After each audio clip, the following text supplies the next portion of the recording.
On Larry King Now, the truth about GMOs, our second half hour on this important topic. One GMO is not the same as another GMO. You have to look in individual events of genetic engineering. There seems to be a perception that any food is genetically modified, and that is not the case. Right, but those crops go up to making something between 60 and 80% of all processed food. Make it sound like there's not much genetically modified food on the shelves in the grocery store, but there actually are. If we gave people the opportunity to make an informed decision, which unfortunately we don't, if we don't have mandatory labelling of GMOs, then they would choose en masse not to buy GMOs. That's not true. You don't want to use science for your organic foods, but you want the most tested foods in the history of agriculture to be tested and retested in face of all the scientific evidence. Plus, based on the current evidence that we have, we cannot say that GMOs are bad for you. But will things change 20 years from now? Nobody knows. all next on Larry King Now.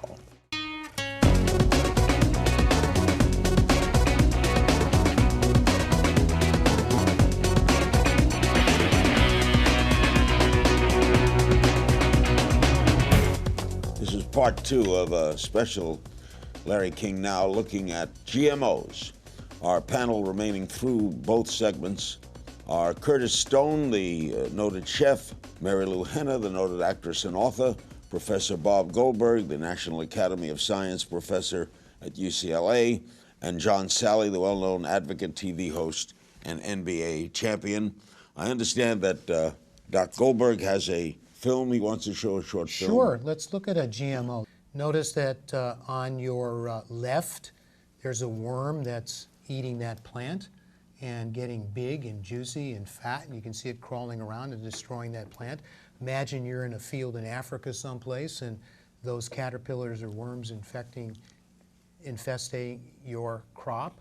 Notice the one on the right, that happens to be a GMO, a genetically engineered plant, laboratory plant. Notice that nothing is happening to it whatsoever. If you had a crop that was that the worms were getting it, if you had that crop, the only way you'd be able to get rid of that worm, if it was organic, you'd be spraying it with an organic insecticide. It might be BT or something else. If it was conventional, you'd be spraying it with some pretty bad pesticides. On the other hand, you can see this plant on the right has barely been touched, absolutely barely been touched, because it's been engineered with the gene which is in the organic insecticide, exactly the same thing, which has been used for 75 years. Okay, the worm doesn't want it. Mary, let me say something. So I have a wine called the Vegan Vine, and the reason it's Vegan Vine is we have a sustainable vineyard, and at our vineyard we don't have any pesticides, and we can run into we 150 acres of beautiful grapes, but instead we put plants in between the vines that ward off the insects. You have that want refuge. To eat. I understand. Okay. Sure. Now, the fact that you just showed me that, I want what the insect was eating because the insect has been here for 40 million years. Right. Yeah. He knows what to eat. The other one is plastic. He won't eat the other practically one like that. because if he ate the other one, he wouldn't be alive. How is that not evidence? Yeah, how can we For not? How what? can we give that to our children? That's evidence that the insects. This is Well, what the if you Indians look say. at- If a well, bird doesn't eat it, Yeah, you shouldn't eat yeah, it. but that's just, those you're looking at it from the point of view of we're a pretty wealthy society. I find that this whole genetic engineering, anti-GMO argument is extremely depressing because this technology has been used in so many different ways to help people in medicine. Of course, that's but it's a big exactly the umbrella. same technology. There's no Not when you difference. change There's no difference. the And your chemical food, properties and of the food. We're not changing That the we're- chemical property of the food. We're To the changing point where an one- insect doesn't even want to that eat doesn't- it, and we're supposed to give there's it to our children? It's not changing the chemical properties of the food. That plant doesn't even recognize that it has an extra protein. And that protein, Mary Lou, by the way, will not work in you. And that's a fact. Because that protein For how long has have a- you checked something like that? They've known that for about 50 years. Well, and the reason you for said that, before and the it was reason 40 for, years and ago. the reason for that is because that protein binds to a particular part of an insect's intestine and won't bind to Are your all intestine. GEO foods required to be approved by the FDA? Well, it depends upon what's in it. If it has an altered chemical composition, if it has an altered nutritional composition, then yes. But all GMO crops have to be approved by either the Environmental Protection Agency, in the case, or the... When it But comes they're to- on the Ameri- take when it too. comes to I war- mean, yeah, you know, okay. I got there's another money, question. You still money didn't has answer the question. changed You asked me the hands. Everyone's on question the off tape. air. I'm going to answer Yeah. it now. If I put organic vegetables in front of you and genetically modified, you said you wouldn't know the difference. I said it wouldn't make a difference to me. I just Which said, one Even would though you the want to taste eat? is though? wouldn't better. matter. Wouldn't, in some respects, I might go for the genetically engineered food because when you have insect-resistant corn, no insects are going to go to that corn. No corn borers are going to go. And it's been shown that when you have non-genetically engineered corn, the insects can go to the cob, they can eat that corn, and it provides an opportunistic place for fungi to grow. And those fungi But it is like actually frankenfood. It have- is. It's not frankenfood. It is. It's I mean, if you want to frankenfood use now. that, if you We- want, How did you, as a chef, become this? How did you become opposed to this? Look, I think that people have the power to make their own decisions, right? As a chef, by the way, I'm booked out for 2 months at my restaurant. And one of the reasons for that is because I make healthy decisions and I make healthy decisions for my customers, and I know that they appreciate it. Just like when we're talking to the guys from Chipotle, they have an ethical stance around food, and guess what? Their business is doing really, really well. If we gave people the opportunity to make an informed decision, which unfortunately we don't, if we don't have mandatory labelling of GMOs, then they would choose en the masse not to buy GMO That's foods. not true. Well, it Most is people, true, and that's what the 53%. studies show. Absolutely. Simply not 53 true. Coming up, 53%. coming up, we're going to be joined by an Illinois farmer who uses Like some genetically big engineered conspiracy seed. here. We'll hear her story after the break. ridiculous. You're watching Larry King Now and a major show on GMOs. We're now welcoming Katie Pratt. She and her husband grow corn, soybeans, and seed corn on their farm in Illinois. And Katie, let's start with why you use GMO seed on your farm. Well, we've made the choice to use genetically modified seeds as one tool to help us increase our yields. It helps us basically do more with less. We are able to produce a good quality crop by not using as much inputs in terms of fertilizers and crop protection tools, pesticides, herbicides, insecticides. We have less traffic over our fields, which help reduce soil erosion. Do most of your crops go to feeding animals? Does it go to making soybean oil? Or Yes. Where we are located in Illinois, we have we're very blessed because we have a variety of different places our grain goes. Animal feed is one of them. We have several ethanol plants in a 100-mile radius of our farm, and while we are not a member of those cooperatives, if those plants are in need of corn, we may sell to them. There is a processing plant just across the river in Iowa that will take corn to make corn sugar, corn oil, corn starch that will then be used in a variety of ways. And we're very close to both the Illinois and Mississippi River. And so some of our grain will go on barges and be shipped overseas for exports. Well, you have now at least 28 countries worldwide have partial or total bans on this. Were you at all hesitant to make the switch? No, I don't think we were. I say that, I hesitate in answering that because when the first genetically modified seeds came out, I was still in high school. And so I don't know that I was fully aware of how my father made decisions on our farm. And here on my husband's farm, we farm with his family today, and I was asking him about this. And he said they waited a couple of years just to see how those first crops would perform. As with any decision we make on our farm, we take some time to do research, reading, talk to our neighbors. do you feed your children? Do you feed your children these crops? Well, certainly, my children eat the food that I purchase in grocery stores, and so some of that food may have these types of ingredients in them. And yes, I feel comfortable feeding them. But you don't feed them from your farm? Well, the crops that we grow on our farm are not ones that you would go out and harvest and then turn around and cook and serve at a meal.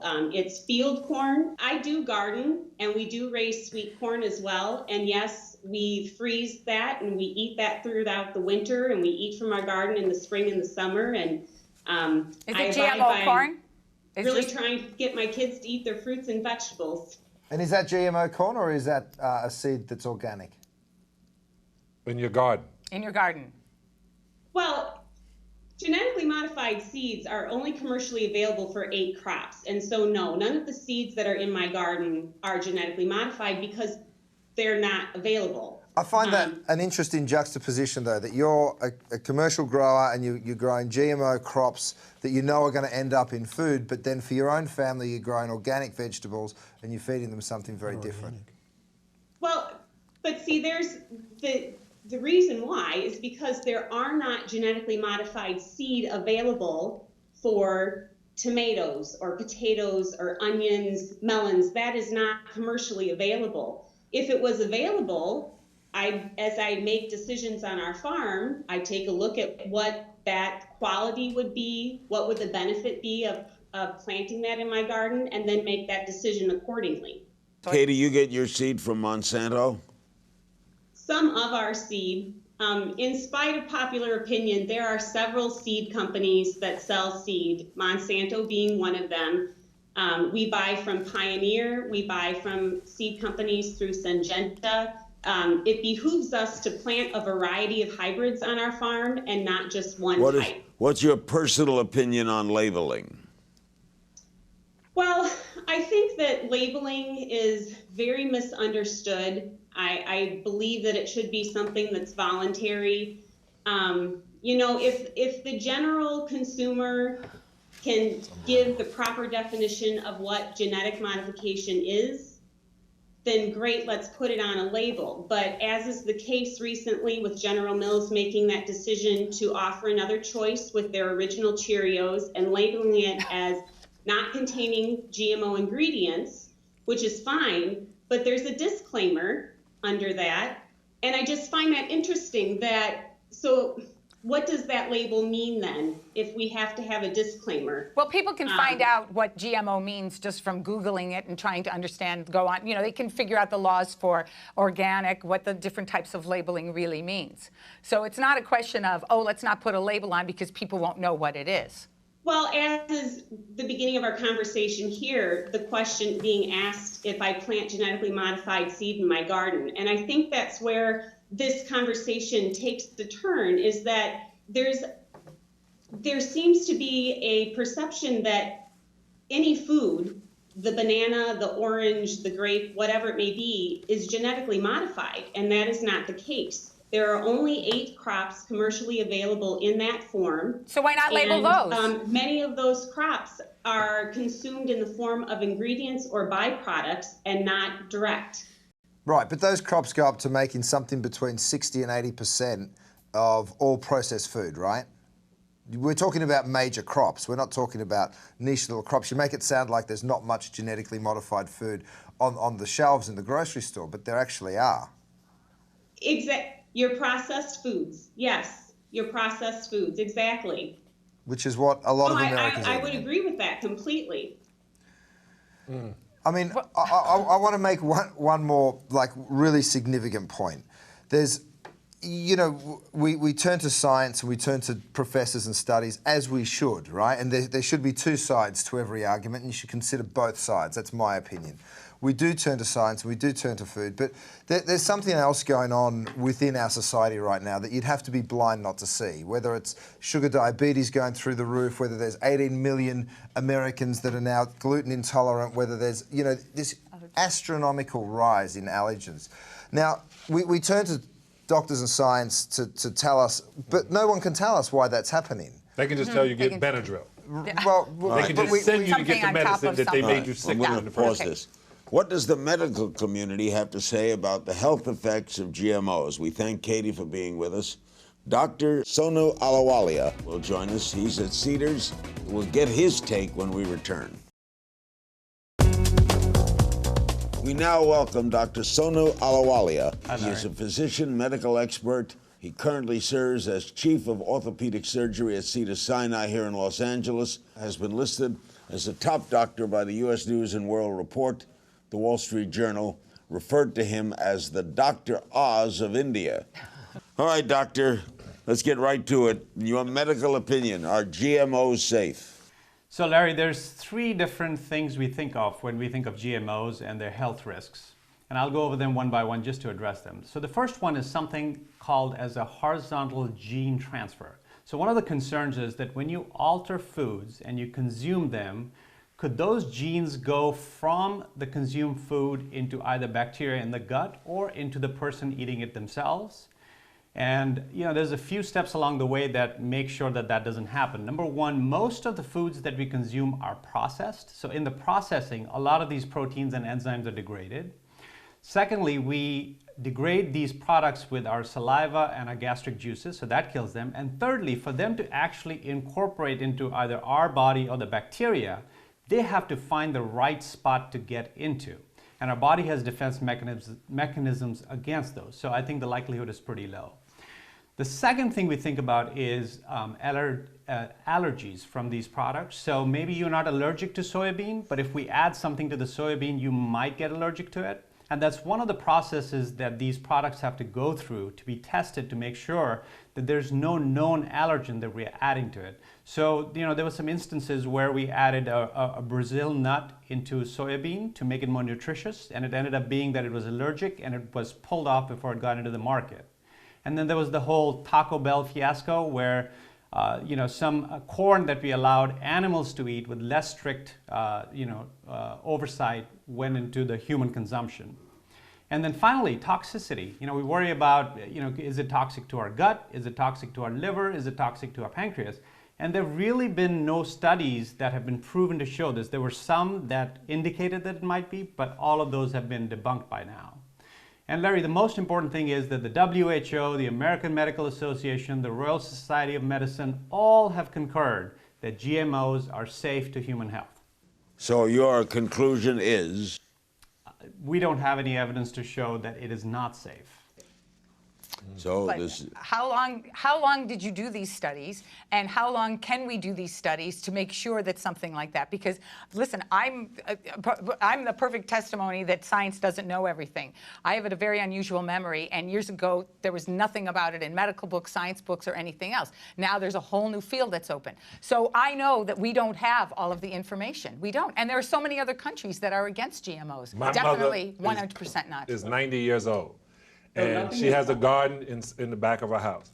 And when she would grow watermelon or she would get anything, she would say, if the watermelon doesn't have seeds, don't eat it. That's what she would say. She said, I got to be able to take the seeds, dry them, and then have the crop back again. It's genetically modified. Yeah, I'm It's going to go. triploid. I'm going to go over this. I'm going to go with my 90-year-old mother that says, eat foods out of your garden, eat foods that are natural. I'm going to go with what she would say in the Bible, that your food is literally of the seeds and the trees. But Not coming out of your but lab. then you're not going to eat anything, because every single solitary food that you buy, whether it's organic or not, has been made by breeding thousands of years and altering genes. In fact, wheat has been made because it's been a cross between different species, not even the same species. You same guys say to eat salmon, and we see that the You wouldn't salmon have takes a any of year it. to You grow, wouldn't have and you guys anything. have modified it. I haven't modified it. Well, you haven't, but the But guys it hasn't been the modified. GMO the scientists salmon. who make money have modified it, and they put this into a situation that you now have people thinking that they can eat a salmon that is made right there on a farm, and they even know it's not good for you because With the two salmon eyes is on not one good. side of the head. It doesn't have two eyes inside. the Dr. head. Sono, some of the alleged upsides to some GE crops is a reduction to the use of pesticides. Yes. In your opinion, have pesticides proven to be dangerous to health? Yes. Pesticides are not a good thing. If they kill animals, they're not good for your health. That said, though, the whole idea of the GMOs was to reduce pesticides in our environment, and I'm not sure that has actually boded out the way we intended it. That said, though, I wanted to answer the question. Medicine is not black and white. A lot of it is gray. Based on the current evidence that we have, we cannot say that GMOs are bad for you. But will things change 20 years from now? Nobody knows. And where do you sit in terms of labeling? Why shouldn't we know? Let's say everything you guys are saying is absolutely fabulous about GMOs, okay? Why are we not allowed to have labeling? And where do you stand on it? I'm all for labeling. Transparency is what should be. Everybody should know what they're eating. The concern is, and again, this is all political, is that once you start labeling, then grocery stores, then we've seen this in Europe, have just not stored any more GMO foods in the store, and so consumers don't have a choice anymore because it ends up being more political. So I suppose that's the reason, but from my perspective, transparency is the best. Bob, how do you respond to Yeah, that? I agree with them totally, but I think you take it on a case-by-case basis. One GMO is not the same as another GMO. You have to look in individual events of genetic engineering, and that's the only way to do it. And furthermore, I find it ironic that you want to use all this organic stuff in your restaurant and you're so gung-ho about it, but there's not one organic food that you use in your restaurant that has been tested by any agency, any scientific study, has no regulatory oversight, and in fact could have some toxins and things in it that are worse than GMO crops. I mean, that's what's ironic. You don't want to use science for your organic foods, but you want the most tested foods in the history of agriculture to be tested and retested in face of all the scientific evidence. That's what I find so ironic. I'd like to bring What's up, ironic about up using- another issue. Well, let that him I think answer. we're- I think we're missing. Don't you think Curtis Yeah, should have an go ahead. opportunity to I think a rebuttal? more serious issue, but go ahead. No, please. You know, I think it's great that we can go in our grocery stores and we can go to your restaurant and we can spend all the money that we do on food because we spend only 5% of our disposable income on food because we're a very wealthy society. But many societies are spending 80 to 90% of their money on food. And they have very serious problems of famine. They have very serious problems of not being able to provide enough for their families. They have very serious nutritional problems.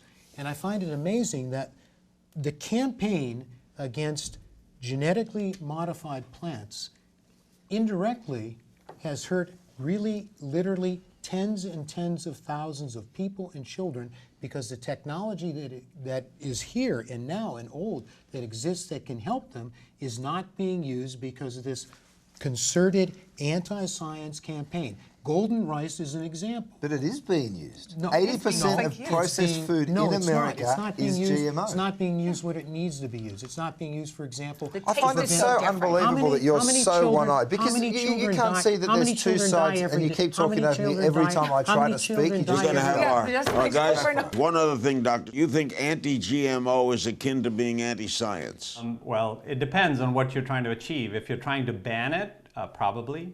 But I think if you're reasonable to discussion and to sorting out the facts, then you're not. Right, because there's ups and Got downs it. with all of All this right. stuff. When right? we come back, our panel will answer your questions. We're doing social media in our final segment. Don't click away.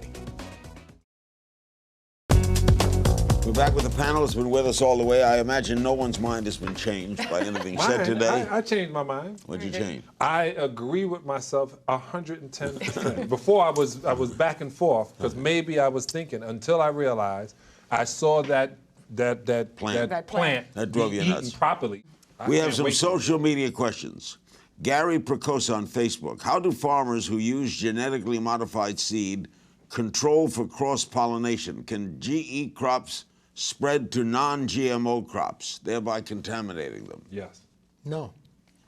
There's no native, Pesticides. when we're, in the United States, we grow mostly soybean and corn, and there's no native soybean and corn that is in the fields around it. And furthermore, the pollen of corn is pretty heavy, and people have measured exactly how far it goes. And so the chance of these things cross-pollinating a native species is almost rare or impossible. What about If canola? they're very close. Yeah. Canola. Canola is and- a different issue. Yeah. But the question then becomes, cotton. what is the consequence of that? And you have to say, what is the consequence and what is the Is fitness? canola good? And Well, studies have been... not if it's, to me, if not if it's GMO. Well, Cadbury via Instagram. What objective 20-year scientific study has been done on the vitamin and hormonal and genetic descendants of GMO animals, produce, and humans, and why is this not candid information to a consuming public? It hasn't been tested long enough. yeah, but there's no genetically engineered animals that are on the market that you're eating. So, But they're so eating the it's food. not relevant. So Yeah. How What can about the anyone fish? lay They're eating. how can anyone lay claim to seeds which become airborne, cross-pollinating other fields who do not wish to cross-pollinate with GMOs? That happens. That happens. It depends upon what field we're talking about. Depends Yeah. upon the But it crop. happens. Well, that's And why my besides- brother-in-law had to and switch. And besides, there's no to GMO. consequence of that, anyways. Well, Well, there is not if you there's a have- farmer that doesn't want to produce GMO. Absolutely. What, that you have one seed that might have a cross? No, they- No, they- but like they- a field of It's not going to seeds. be a whole field. Yeah. It's impossible. It's not enough pollen going. They just Tanya wanna give Tam you a on dis- Google asks, is it realistic that a national law would be passed in the United States to require GMO labeling? Probably I not. hope so, but it's not Probably going to happen. Even though 93% of people want it. I don't agree with that at all. That's the statistic. I have different statistics that Okay, says well, that when you you and I- have we'll healthy have to have food. No, dinner. no, Yeah. no. 93% want cannabis to be legal. Is what she was referring to. No, I wasn't. I'm not. You can each make a statement. Curtis, anything you want to say, take about a minute. Look, I think there's ups and downs to absolutely everything. You've spoken a lot about the world food shortage. In America alone, we throw away nearly 50% of what we produce. So, you know, the price of food going up, I actually don't think it's a bad thing. I think that there's more responsibility that comes with higher priced foods. I think that, you know, there's of course positives and minuses to both sides of the argument.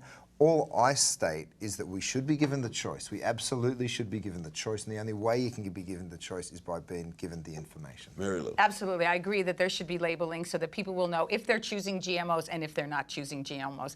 And I can tell people, if you want to make sure you don't have GMOs, make sure you shop organic. It's the only thing, and it's safer and tastier for your children.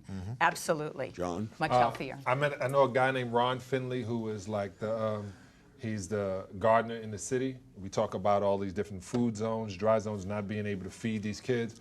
I think we need to look at all the vacant lots and all the broken down places and start farming in towers or farming in the ground and stop buying these genetically modified foods. Dr. Gold, Professor. No, we've been modifying foods for over 10,000 years, and we've got to produce more food in the next 50 years in the entire history of humankind. And we have to do it with less water and less resources and a lot less land.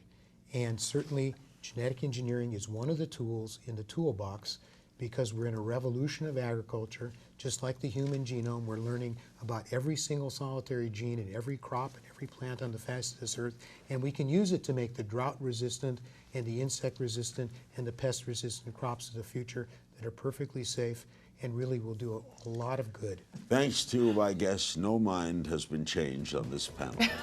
Curtis Stone, John Salley, Mary Lou Henna, and Dr. Bob Goldberg, as well as those who joined us remotely.